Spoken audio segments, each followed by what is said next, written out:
Deus nos chama para a obra. História da Redenção, capítulo 48. Progressos da Reforma. Um novo imperador, Carlos V, subira ao trono da Alemanha, e os emissários de Roma se apressaram a apresentar suas congratulações e induzir o monarca a empregar seu poder contra a reforma. De um lado, o eleitor da Saxônia, a quem Carlos, em grande parte, devia a coroa, rogava-lhe não dar passo algum contra Lutero antes de lhe conceder a oportunidade de se fazer ouvir. A atenção de todos os partidários dirigia-se agora para a Assembleia dos Estados Alemães, que se reuniu em Worms, logo depois da ascensão de Carlos ao poder imperial. Havia importantes questões e interesses políticos a serem considerados por esse Concílio Nacional, mas estes pareciam de pouco interesse, quando contrastados com a causa do monge de Wittenberg. Carlos previamente encarregara o eleitor de levar consigo Lutero à dieta, assegurando-lhe proteção e prometendo franco estudo das questões em contenda com pessoa competente. Lutero estava ansioso por comparecer perante o imperador. Os amigos de Lutero estavam aterrorizados, angustiados, sabendo do preconceito e inimizade contra ele. Temiam que mesmo seu salvo-conduto não fosse respeitado e rogavam-lhe não expusesse a vida ao perigo. Ele replicou: os sectários do Papa não desejam minha ida a Worms, mas minha condenação à morte. Não importa. Não orem por mim, mas pela palavra de Deus. Perante o concílio. Finalmente Lutero se achou perante o concílio. O imperador ocupava o trono. Estava rodeado das mais ilustres personagens do império.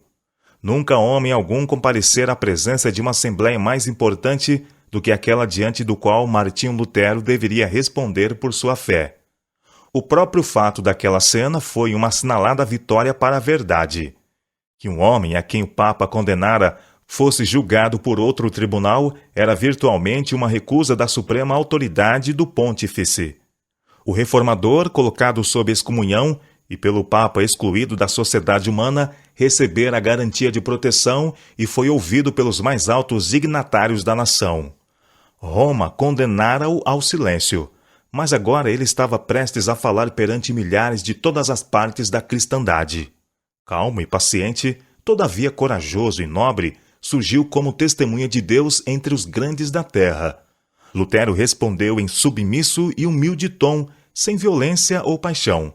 Sua conduta era tímida e respeitosa, embora manifestasse uma confiança e alegria que surpreendeu a Assembleia. Os que obstinadamente fechavam os olhos à luz e se decidiram a não convencer-se da verdade, ficaram enraivecidos com o poder das palavras de Lutero. Quando cessou de falar, o porta-voz da dieta disse irado: não respondeste à pergunta feita. Exige-se que dês resposta clara e precisa. Retratar-te-ás ou não?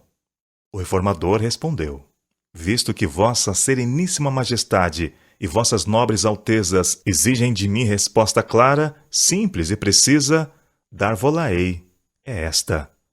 Não posso submeter minha fé quer ao Papa, quer aos concílios, porque é claro como o dia que eles têm frequentemente errado e se contradito um ao outro.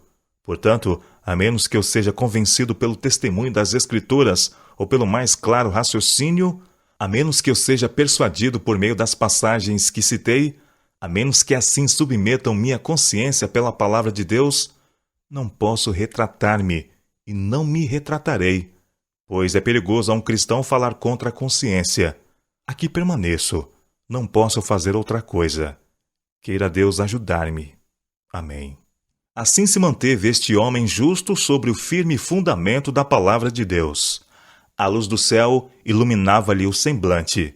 Sua grandeza e pureza de caráter, sua paz e alegria de coração eram manifestas a todos ao testificar ele contra o poder do erro e testemunhar a superioridade da fé que vence o mundo.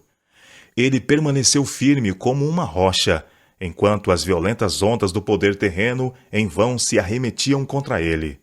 A simples energia de suas palavras, seu porte intimorato, seus calmos e expressivos olhos, bem como a inalterável determinação expressa em cada palavra e ação, causaram uma profunda impressão sobre a Assembleia.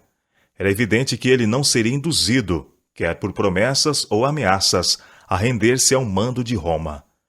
Cristo falara por intermédio do testemunho de Lutero, com um poder e grandeza que na ocasião causou espanto e admiração tanto a amigos como a adversários. O Espírito de Deus estivera presente naquele concílio, impressionando o coração dos príncipes do império. Vários dos príncipes reconheceram ousadamente a justiça da causa de Lutero. Muitos estavam convictos da verdade, mas em outros as impressões recebidas não foram duradouras. Houve outra classe que no momento não exprimiu suas convicções, mas que, tendo pesquisado as Escrituras por si mesmos, em ocasião posterior, declarou-se com grande coragem pela reforma. O eleitor Frederico aguardara ansiosamente o comparecimento de Lutero perante a Dieta e, com profunda emoção, ouviu seu discurso. Com alegria e orgulho, testemunhou a coragem, firmeza e domínio próprio do doutor e orgulhou-se de ser o seu protetor. Ele contrastava as facções em contenda e via que a sabedoria dos papas, reis e prelados fora pelo poder da verdade reduzida a nada. O papado sofrera uma derrota que seria sentida entre todas as nações e em todos os tempos. Houvesse o reformador cedido num único ponto, e Satanás e suas hostes teriam ganho a vitória. Mas sua persistente firmeza foi o meio para a emancipação da Igreja e o início de uma era nova e melhor. A influência desse único homem, que ousou pensar e agir por si mesmo em assuntos religiosos, deveria afetar a Igreja e o mundo, não somente em seu próprio tempo, mas em todas as gerações futuras. Sua firmeza e fidelidade fortaleceriam, até o final do tempo, a todos os que passassem por experiência semelhante. O poder e majestade de Deus se mantiveram acima do conselho dos homens, acima da potente força de Satanás. Vi que Lutero era ardente e zeloso, destemido e ousado, para reprovar o pecado e advogar a verdade. Não se preocupava com homens ímpios ou demônios.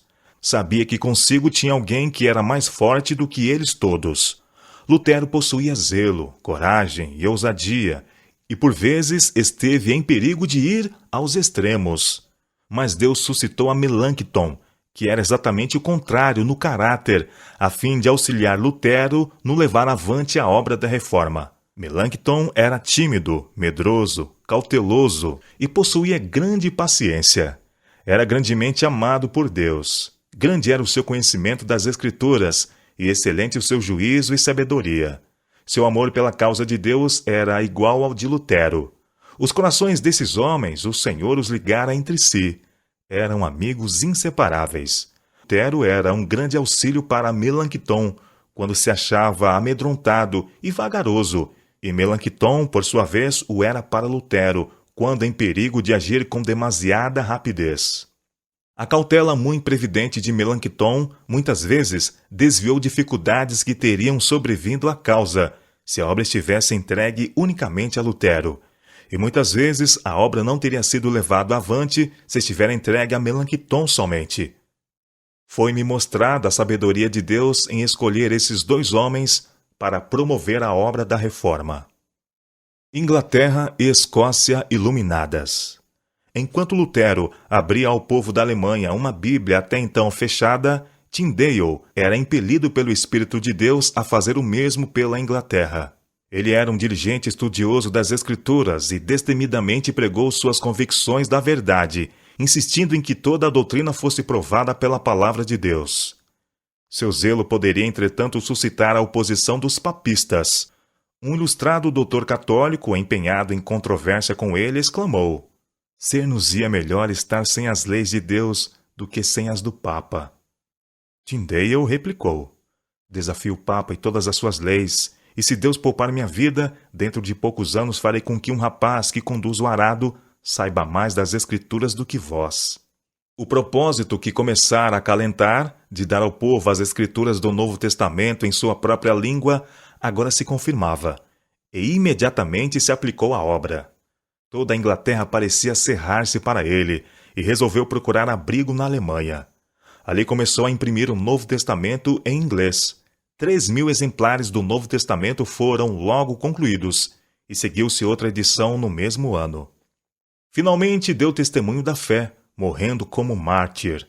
Contudo, as armas que preparara habilitaram outros soldados a batalhar por todos os séculos, mesmo até os nossos dias.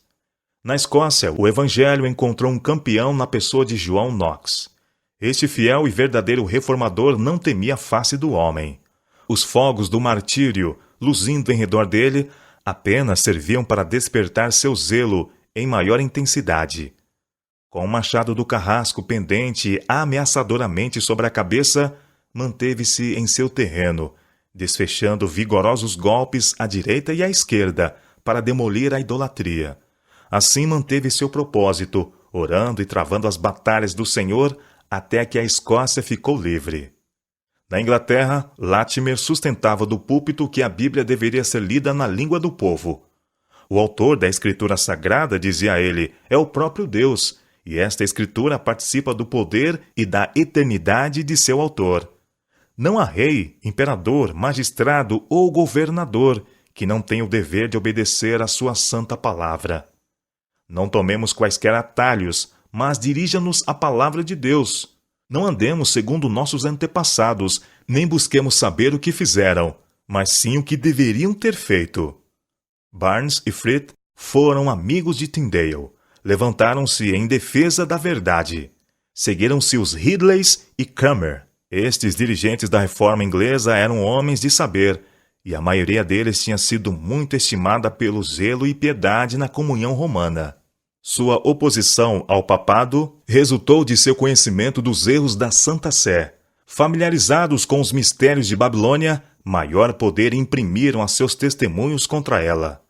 O grande princípio mantido por Tyndale, Frith, Latimer e os Ridley foi a divina autoridade e suficiência das Sagradas Escrituras.